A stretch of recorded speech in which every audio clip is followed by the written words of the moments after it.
I manifested $250,000 by practicing wealth affirmations in 90 days. This is exactly how I did it, and how you can too, even if you don't believe in the law yet.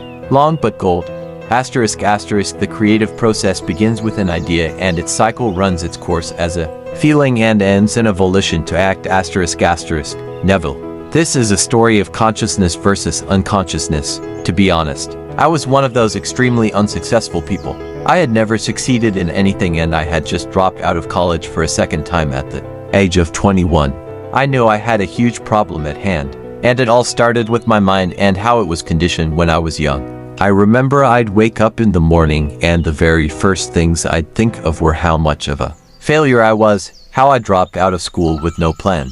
I had a terrible work ethic and no set of high-paying skills. I wasn't even driven to succeed. When I looked at my past, there was nothing I could refer to that suggested I am successful. This was my daily habit.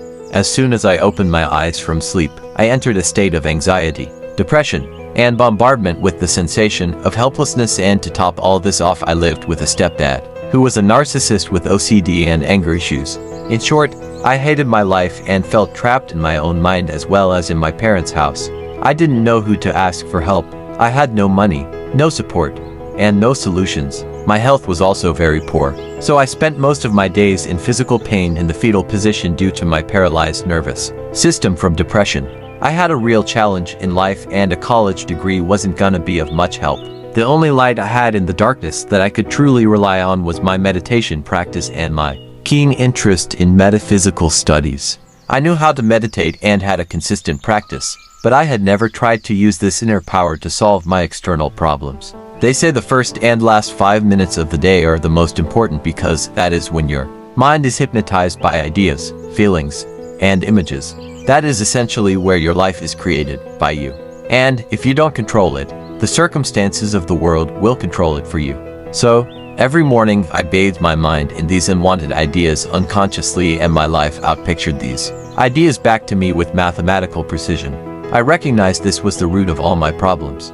My mind created my attitude, and that created my life. Everything from my financial brokenness, depression, and my physical chronic pains were coded in my mind, and I woke up in it every day, completely immersed and bathed in it, which blinded me to any other possibility. This cycle repeated itself all my life, until one day I came across a book called Scientific Healing Affirmations, written in 1922 by a Grand Master Yogi known as Paramahansa Yogananda. This was the very first book I read on the law of attraction. I had read the term before, but I had never studied it in definite